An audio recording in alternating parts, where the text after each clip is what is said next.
Kalau kamu tersesat di Gunung Salak, jangan pernah ikuti suara yang memanggil namamu. Karena banyak yang naik ke sana, tapi tidak semuanya berhasil kembali.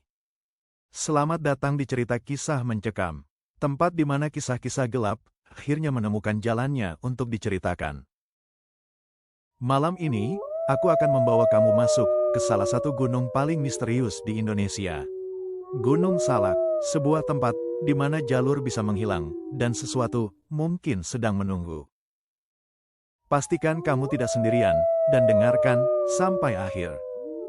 Malam belum benar-benar turun ketika rombongan kecil itu mulai berjalan memasuki jalur pendakian. Langit masih menyisakan warna jingga yang perlahan pudar, tergantikan kabut tipis yang turun lebih cepat dari biasanya. Ada 4 orang, Rian, yang paling berpengalaman, Dito, si pembuat konten yang selalu membawa kamera, Salsa, satu-satunya perempuan, tapi justru paling berani, dan Bagas, yang sebenarnya tidak yakin ingin ikut, tapi terlalu gengsi untuk mundur. Malam ini kita ngecamp di pos atas, kata Rian sambil mengecek peta di ponselnya. Kontennya harus dapat, sahut Dito sambil mengarahkan kamera ke wajahnya sendiri. Eksplor gunung paling angker di Jawa Barat. Salsa hanya tertawa kecil, yang penting jangan macem-macem.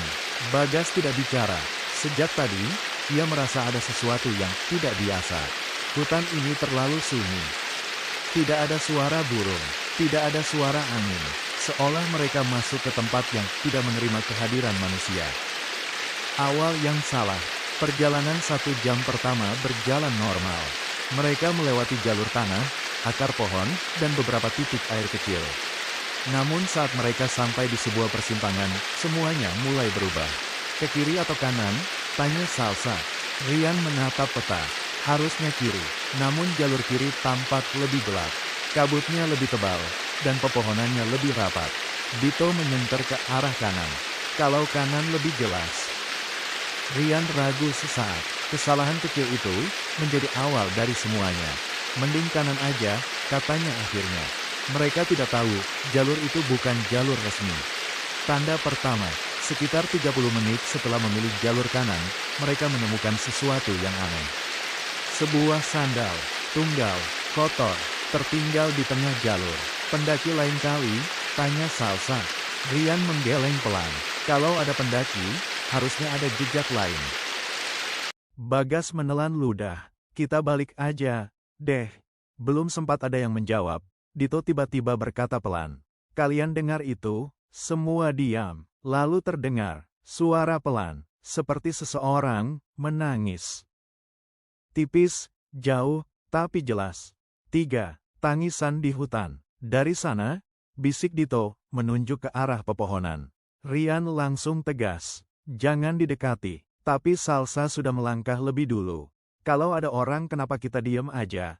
Bagas ingin menghentikannya, tapi kakinya terasa berat. Tangisan itu semakin jelas. Namun, ada yang tidak wajar. Tangis itu tidak berubah.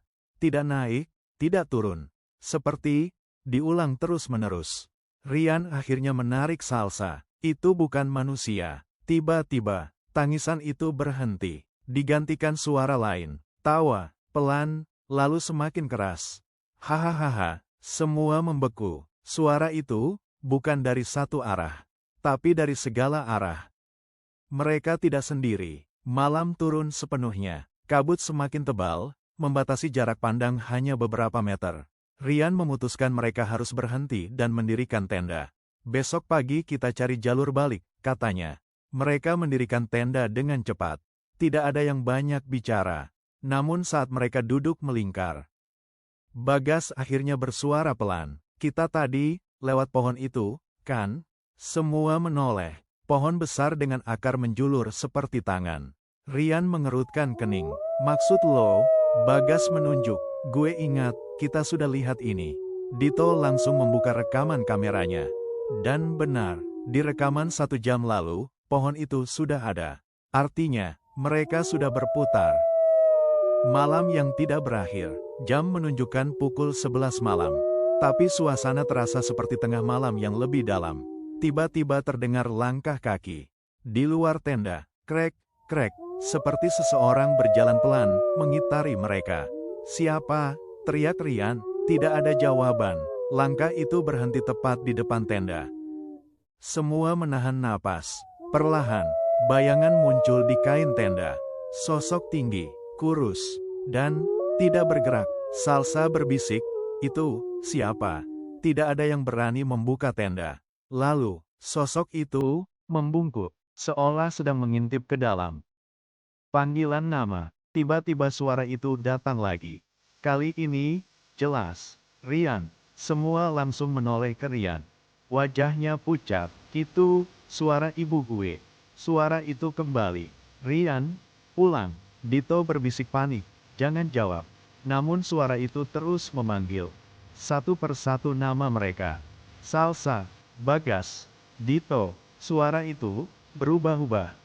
Kadang seperti orang tua, kadang seperti anak kecil, kadang seperti sesuatu yang bukan manusia.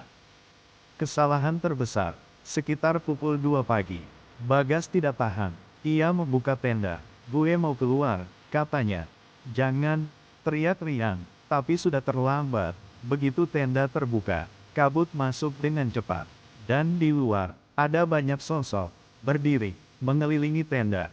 Diam, menatap. Wajah mereka tidak jelas. Tapi semuanya tersenyum.